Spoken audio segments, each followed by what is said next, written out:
Hi, welcome to another exciting episode of the Andre The Beast Crayton Show. Today, we're going to talk about a podcast that's been basically blowing up. It's been blowing up for a while, but we're going to go into the creator, into the mind of the genius behind the particular podcast that I'm talking about.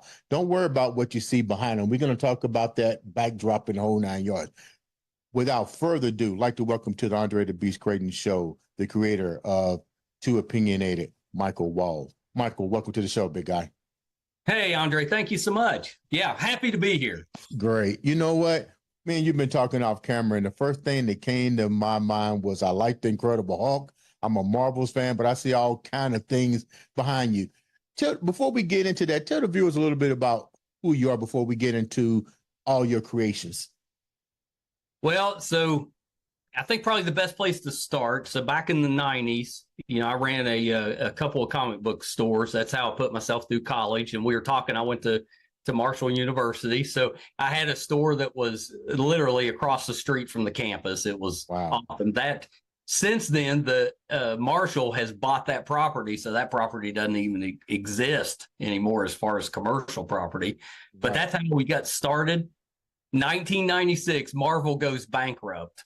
Right. And I was like, it's over. I got to get out, before. Wait a minute, Mike. I didn't even know this. You said Marvel comic Stan Lee? Yeah. Marvel bankrupt? Stan Lee, who at the time I was pretty friendly with because I did a lot of conventions. And at that time, he used to do a lot of conventions. So I'd run into him quite a bit. Mm-hmm. But Marvel went bankrupt. That's when they sold everything off.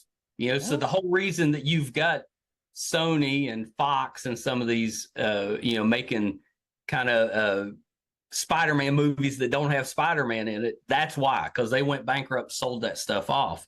Wow. So, of course, they came back stronger than ever, but I didn't know that at the time. All I knew is they were going out of business. I was like, it's over. Okay. Yeah, that's crazy. I didn't know that. So I got out. So eBay was just starting up. So I sold most of my inventory on eBay and got out.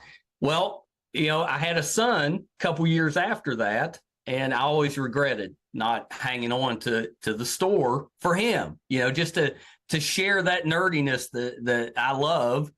Well, Mike, not even that, but now that I think about it, you had a comic book store. I grew up buying comic books, the Human Fly and Luke Cage versus such. You probably had some books that are right now probably was worth a lot of money. Listen, if you name a book that was made in the 60s, I had it. So anybody you want to think of, especially Marvel wise, so Iron Man, the Hulk, the Avengers, Spider-Man, we had all those. X-Men, whatever you can. Yeah, Thor. We had all their first issues. It was a great time to own a comic store. Plus, it was in the 90s, which is when all the Star Wars movies came back. We got the prequels. Mm-hmm. So we had, all of that going on in the store too. I miss it. That was the best. But as my son grew up, we were looking for ways that we could connect and share those things that we loved together, since we didn't have the store experience. Okay. So 2014, we started a Facebook page called MeisterCon, and it was just a meme page, just a way to get out there. Right. And it kind of did well, grew a following and allowed us to kind of just share nerdy stuff. Mm-hmm. 2019 comes along. Brett, who's my son, Brett's a librarian during the day. So he said, what if we tried a podcast together? And I was like, yeah, let's do it. I was just happy to do something with him. Right. Like, how many of your kids say, let's go do a podcast, Dad? Do a podcast. We didn't know what we were doing. At that time, we were in a bedroom. We were using a cell phone and just holding a microphone up to a cell phone to talk to people. We had no clue what we were doing. But we were very honest about it. We just let people know, hey, we're trying to figure it out. If you want to stick with us, we'll get better as we go along. Now, when was this? When did this first? That was January 2019. Wow. Okay. So we just kept playing with it. Zoom got popular not long after that, so we started doing video interviews, kind of similar to what you're doing. And it just took off. I can't really explain it. A lot of times people kind of catch something that they like and it does well, and you don't really know why. It just does. Now, I suspect it has more to do with our guest list. We're going to talk about that too. Than me, but hey, we'll take it regardless. One thing that I brought with me from that comic book experience is I made a lot of contacts in the entertainment business because I worked so many conventions. Right. So when we started the podcast and decided we wanted to do interviews, I started there. I started reaching out to those old contacts and getting people for the show. And then, eventually we started working with managers and publicists, agents, and kind of develop those relationships. Now, the majority of our guests are sent to us, or they're requesting an interview. It's not us reaching out. Initially, those first couple of years, it was us going and asking for interviews. Isn't it funny how, entrepreneurs don't understand it's not so much what you know, but it's really who you know. You basically bloom best by keeping your contacts in check for something like this. And you had no idea this was going to even flourish the way it did. Yeah, no, I had no clue. The early on, I made I was a Star Trek fan. We talked about that. Yeah. Jennifer Nash, who was on she was on the episode of The Next Generation called An Inner Light. She played Patrick Stewart's daughter in the episode. Okay. So she was casting for Manhunter in Pittsburgh, and I saw on Facebook that she was in Pittsburgh, and I just reached out. I said, hey, I've got this Facebook page. We started a little podcast. Maybe we can help you promote. And she said yes. Didn't answer me on Facebook. Actually picked up the phone and called me. What?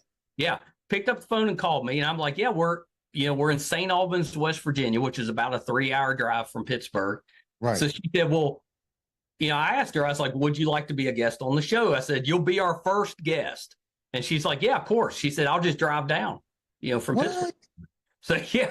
So I bet you was like, oh my God. Oh, I couldn't believe it. So she's driving from Pittsburgh, and then she says, I'm going to bring food, so I'll cook. Because, in addition to being an actress and a casting director, she's a chef. So I was like, so she drives from Pittsburgh. She's never met us, cooked us dinner, was a guest on the podcast. That's how we got started. What did your son say? Did he even know who she was? No, he didn't know. And the funnier part was when I called my wife and I'm like, hey, I've got this actress from the 80s that's going to come and have dinner with us. And she's like, what?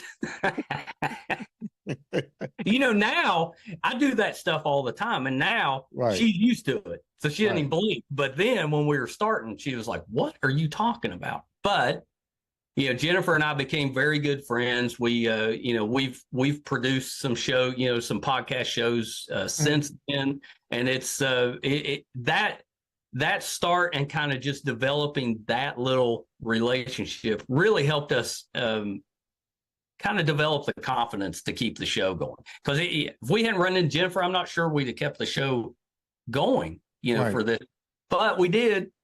And now we're closing in on 800 episodes now. How hard is it to do what you do? Because the podcast industry now has really taken off. We seen a big jump in it at first, right after the pandemic, but then we seen a lot of people fall off. How difficult is it to really create good content, to have that good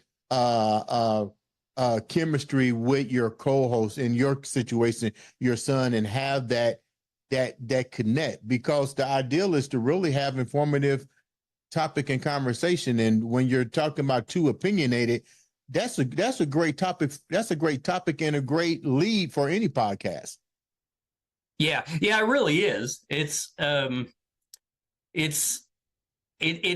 hasn't been like, I don't want to say it hasn't been difficult, but it hasn't been as difficult as you would think. Mm-hmm. We've managed to build it pretty well, and I do think a lot of that has to do with the guest list. I mean, I like to say the best thing about podcasting, anybody can podcast. Right. The worst thing about podcasting is anybody can podcast. Right. You know, there's 15 million and counting podcasts out there. So getting anybody to, you know, getting your show to rise above the noise is just about impossible. Right. You know, so and then once you do that, once you get some attention, then you have to hang on to it. Right. And that's difficult. Right. With that. So with us, you know, we've kind of taken it as when we started, we took we're not going to tell anybody no. If somebody asks to be on the podcast, we're going to put them on there. Right. You know, now, since then, you know, now it's gotten to the point that we can be a little more selective, and we try to do that. But initially, we just didn't tell anybody no. It didn't matter how big a star you were, you know, what you had going on. Mm-hmm. Or a author, a musician, actor, whatever it was, we'd take you and put you on the show just to, you know, it gave us content. It allowed us to become experienced pretty quickly because we were doing so many interviews. Mm-hmm. And it worked for us. Now the quality of the guest has improved as mm-hmm. the show has went along, but you know, we've kind of taken the approach of just being very upfront and honest, and we try to have a positive conversation that highlights the guest. Right. You know, we don't do gotcha stuff. You know, I don't try to sneak up on anybody. If there's some negative stuff going on, if they don't want to talk about it, we don't talk about it. You know what I mean? You try to treat your guests respectfully, and then that word of mouth spreads, and you get more guests. When you say too opinionated, what is the prevalence of the show? Like, what do you guys, you and your son, really talk about when you having guests, and what kind of guests really makes your show, or should I say, when did you change the format to where, like you said, at first you was building the content, but now you got to really streamline it. So how did you wind up doing that, especially with a topic too opinionated? Yeah, well, so the initial idea with the show was you have two generations, father and son, mm-hmm. that should have different opinions, you know, because we come from things, you know, from different angles. Right. So that should lead to some pretty good discussion because we would have opposite or differing opinions. But the reality was we actually had a lot of the same opinions. So, and we discovered pretty early on, Brett doesn't like being on camera. You know, he doesn't mind doing the audio only episodes where we're just talking about a subject, you know, like mm-hmm. Maybe we do a Madam Web episode, right. That's the new movie out. So he doesn't mind that, but he doesn't like being on camera. But he loves to do the editing, the marketing, you know, the behind the scenes stuff. Right. Well, I discovered the opposite. Right. I didn't think I'd like being on camera, and I actually man, I don't mind this. Right. So we kind of, we kept the name Too Opinionated, but you know, most of the time when I'm doing interviews, it's really about, we're just diving into that person's career. You know, and they're welcome to promote something if they've got something going on right then. Right. You know, we're really diving into, you know, what got them into the entertainment business, you know, what's keeping them there, you know, what they're working on. If they've done something that's done well, we'll talk about that. So the name doesn't necessarily fit the content right. we're putting out there right now. But you know how that goes. Once you establish a name, you're like, that's the name. Right. Out of all the guests, you guys have been around for quite some time. You definitely homed in on your craft. I follow you guys. I look at your content. My hat's off to you, because I know the time and effort it takes to produce even one show to make it informative and engaging for individuals. You got some major celebrities on your show, and believe me, celebrities look at platforms to see if they want to be a part of it or so forth. Give me 3 celebrities that really have taking you to the point that you go, wow, this is really good, that just blew your mind, that they came on your show and they brought some really good informative content to your show? Well, we've been lucky.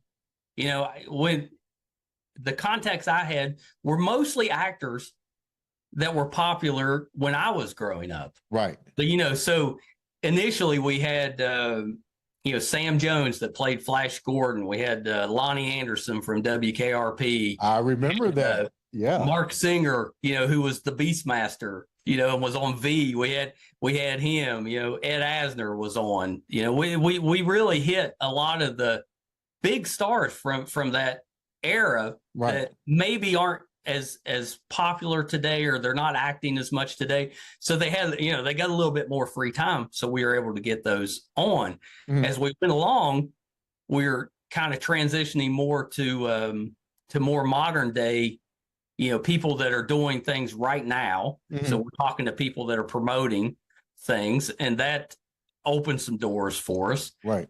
I was lucky enough, William Shatner came through Charleston with his one-man tour. Right. And, I submitted my stuff to be as a moderator for him, and I got that position. So last February, I got to have dinner with Bill, and then get up on stage with him, introduce him, and spend an evening just asking him questions, basically doing my podcast on a stage, that's filled with a couple thousand people. Like, what do you ask somebody like him that's been in every single, even from Star Trek, you still see him in movies with Eddie Murphy and, oh yeah, I mean, his clock never stops.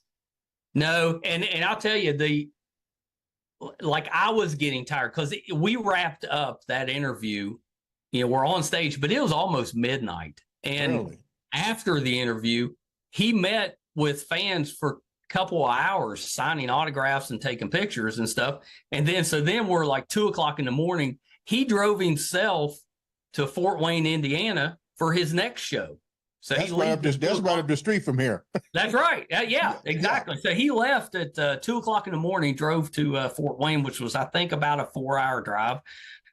So, I mean, he's in his 90s, but he's got as much energy as you would want. What did you take away from that interview? What did you take away from it? Well, did you share anything with you with what you're doing? Yeah, it's a couple things. So it helped to legitimize us, because we were, we took that as a way to promote the show, and that helped us quite a bit. It kind of showed me that there's nobody out there that we couldn't get as a guest. We just got to put the work in with that. So that was pretty nice. I'm an introvert at heart, so I get nervous, and especially if I'm in a situation where I'm not comfortable, or if I'm out in front of a crowd. Mike, I don't believe that. I don't believe that one bit. I know. Let me tell you this. I spent the majority of my life working, running call centers. I ran call centers for Ticketmaster, for DirecTV, for AT&T, and I never liked any of it. I just didn't enjoy it. But that's my degree was in management. After the comic book stores closed, that's what I went into. Wow. And I never enjoyed it. I dreaded meetings. I hated talking with bosses, any of that. I just introvert, struggled. So I was a little leery coming into the podcast because I'm like, I'm not sure how that's going to go. Right. But it actually, I got comfortable, once I got into it and kind of figured out, hey, you can do this. There's nothing. And then after William Shatner, I'm like, if I can be on stage with William Shatner and survive it, then there's nobody I can't talk to.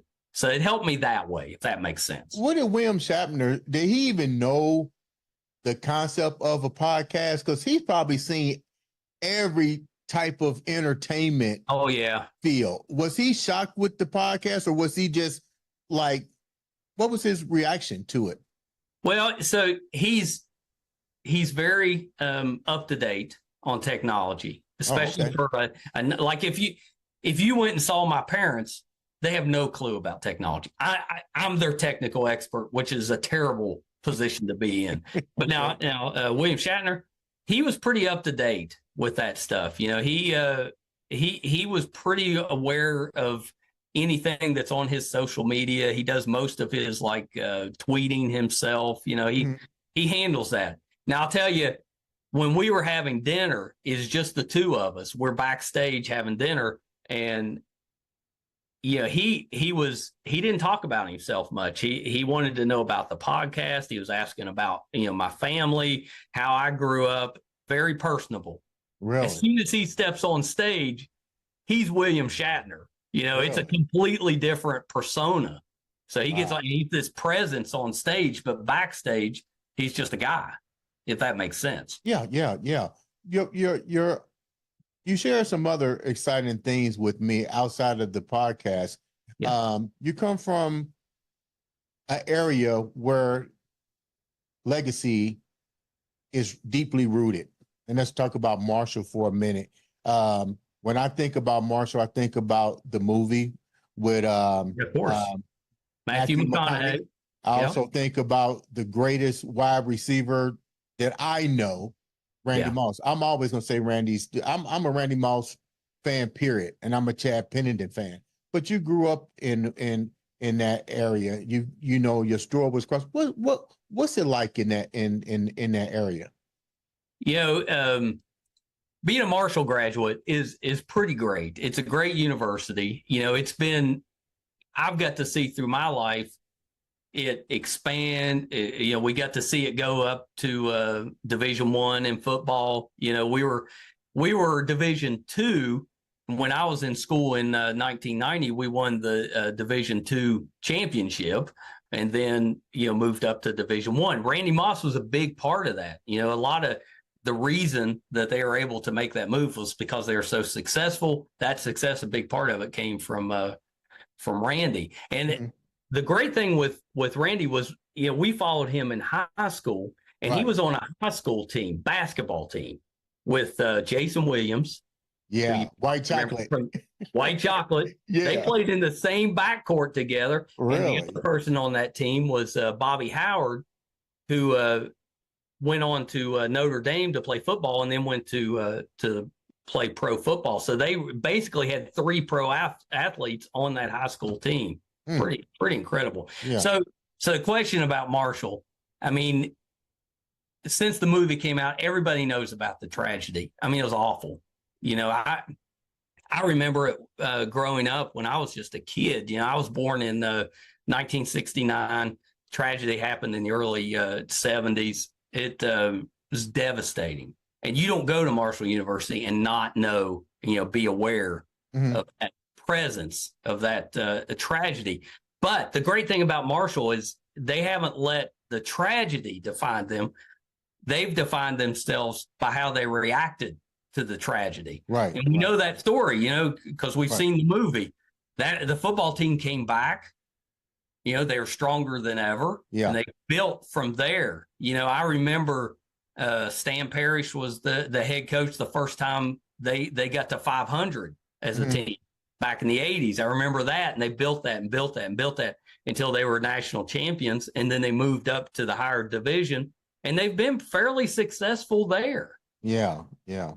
When you talk about too opinionated, what are some of the topics that have definitely been too opinionated? Because we have so much stuff going on in the world since podcasts has been evolving. We got tons of topics to talk about, some taboo, some need to be addressed. What are some of the things that you and your son, because you said this is you and your son, he likes to stay off camera, but what are at least 3 of the topics that you guys found very difficult to really understand from his viewpoint, from your viewpoint, and from your listeners' viewpoints? Give me 3 of them.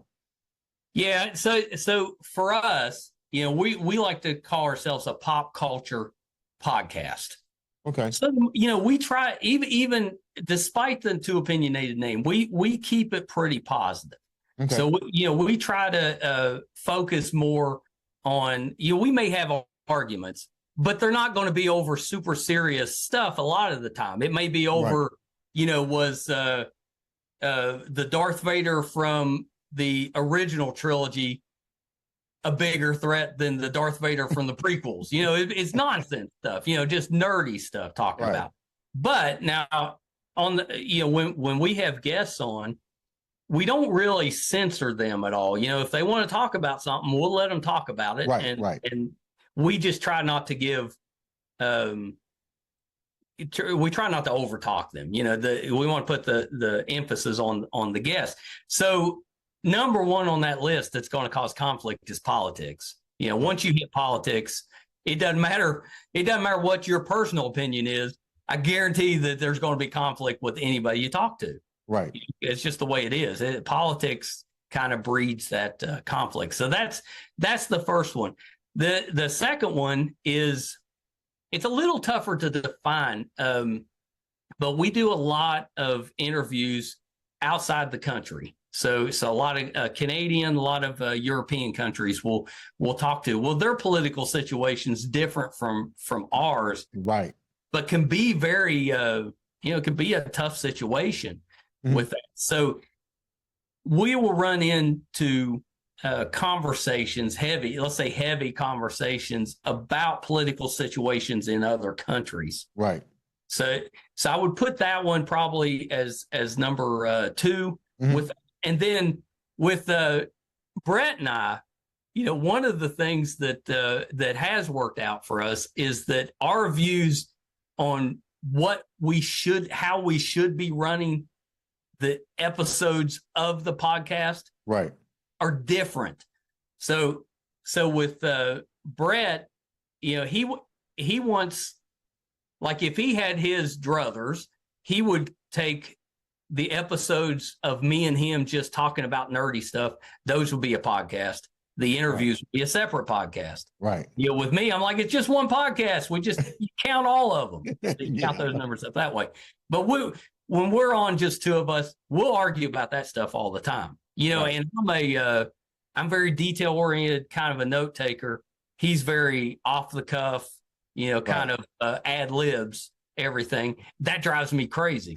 So that's a conflict we'll come into, because I always think he's unprepared, and he's actually very well prepared. It's just different from mine.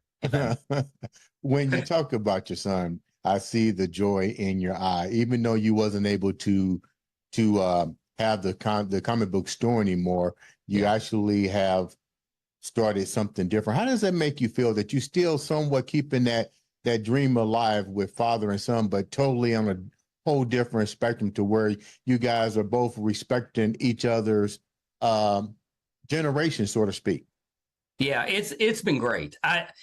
It didn't matter to, it matters now, but when we started, it didn't matter to me whether we were successful or not. You know, all I wanted to do was spend time with my son. Right. Well, now we're successful, and I'm getting to spend time with him, and not, you know, we get the father-son time. We get that quality time. But we also get to work with each other as adults. You know, I get to see him actually doing things that are going to help him as he goes through his life. And so it's pretty great, you know, because I can deal with him as a father and a son. I can also deal with him as a peer. And it's been pretty great. Plus, that's somebody I know I can rely on. You know, with this podcast, it's just the two of us. Right. So we have to rely on each other pretty heavy. So if I ask him for something spur of the moment, I know he's going to come up with it for me, and vice versa. Right. You know, and you need that. You know that. You got to have people with you, or it's too much for one person. Right. What kind of advice would you give young entrepreneurs that's trying to get into having a successful podcast? What would you recommend their steps be to be successful like you guys have done? It's pretty simple. I mean, make sure that your sound quality is decent. You know, you don't want to be putting out a product that somebody can't listen to. So you got to make sure that that's right. And then it's really just about consistency. You know, whatever you're podcasting on, even if it's just you by yourself talking, you know, whatever it is, if you got guests, if there's two of you just talking about a subject, whatever it is, you have to be consistent about putting it out. You know, you don't want people searching for your content. Right. You know, and whatever it is, if you want to put out Mondays at 10 o'clock or Tuesdays at 9 or whatever it is, if you want to put out every day, that's fine too. But you got to get people used to seeing your content at a certain time. Now, we've been lucky because our other social media has a very large following outside of the podcast, and we use it and have used that as a way to promote the podcast. So it's really, thank goodness we did that 10 years ago, or I'm not sure we'd have done as well on the podcast. But our Facebook page reaches into the millions. So if you start sharing the podcast on that, it tends to get some viewers that way. So that's helped us out. How can the viewers reach out to you, listen to your podcast? If you're looking for guests to come on to have interesting stories, that is, how can the viewers reach out to you guys or listen to your podcast? Yeah, and we get a lot of that. We get, especially from someone that's trying to promote something. They may be promoting their own thing, or they may be a publicist or an agent, manager or something for somebody else, and they'll contact us. Easy to do. We've got our website is MeisterCon, just one A, MeisterCon.com. And you can go there and send us an email from that, and we'll respond. I mean, if it's not me responding, it'll be Brett, but that'll get us that. And you can find us on any social media under MeisterCon. That'll lead you there. Our YouTube channel, which we show our videos, is MeisterCon Pod. That has all the videos. Or you can go to the website, and we've got the audio and video versions of the podcast. I think yesterday we put out episode 735, so we're fairly prolific. We put out normally about. Wait a minute, what's that number episode called? 735. Wow. Yeah, so it's been 5 years, and we've just kind of picked up steam. Well, I told you early on, we didn't tell anybody no, so we were doing a ton of episodes. We're a little more selective now because we're able to be. But we kind of like the volume approach, so we tend to put out about 4 a week. So yeah, there's plenty of content there. If you're a fan of a show or a movie or a person, there's a decent chance we've talked to them. So just check that out and you'll see. And then we're on IMDb, which is the entertainment database. So if you just wanted to go see like everybody that's been on the show or check us out, you can go to imdb.com and look up the Two Opinionated podcast. It's right there. Mike, you're definitely a beast, straight up. You and your son. I know the work that you guys put into creating such a great podcast, great episode, great content. Leave the viewers with that beast frame of mind that you and your son live with every day to be successful the way you guys are. Yeah, I mean, you mentioned that earlier. Podcast takes time, probably more time than people think. And, so far, we haven't quite got to the point where podcasts are respected, just by and large, because there's so many of them and the majority of them aren't great. So that tends to, kind of bring that down. So for us, it's all about preparation with that. When we have a guest coming on the show, we'll spend a couple hours, going through their background, really researching them so that we're prepared. That doesn't necessarily mean we're going to ask questions about the stuff we researched. They may want to talk about something else. Right. But I like to be prepared. And also a little trick that I use is with actors. This is just a little, I've become friendly with a lot of actors. So I feel pretty confident saying this, but actors, if you have a group of actors, if you're sitting in the middle of a group of actors and you're talking to one person, all those other actors, they look like you've just, kicked their dog, because you're not paying any attention to them. Spotlight's on another person. As soon as you turn your attention to one of them, they light up. So they're an actor. They like that. They like that attention. So my little trick is I always go and look for what either their earliest role is or their most obscure role. And I make sure that I've seen it. So then I can bring that up and I'll be like, I seen you in this role 23 years ago, this little tiny thing. And 9 times out of 10, they just light up because nobody ever asks them about that. And they love talking about something that they never get asked about. So that's a little trick for me. If you got a guest coming on, find a little tidbit about them that's probably a little obscure that nobody has asked for a while. And I guarantee that's a great way to break the ice, get them involved in the interview. That works for me. That's kind of how we get into beast mode. Okay. Ladies and gentlemen, Mike, Thank you so much for being on the show. Love to have you guys come back, especially when you hit that 1,000 mark, that 1,000th episode. I like to see It's that coming. 1,000. It's coming. Yeah. You need to come on because we've been chasing. Let me throw this out there before you go. We've been chasing Jennifer Garner for 5 years because she's from here. Really? She's right where we're podcasting.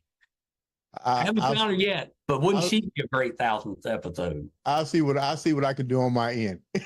Yeah, see what you can work out. You bring her with. We'll bring you with her.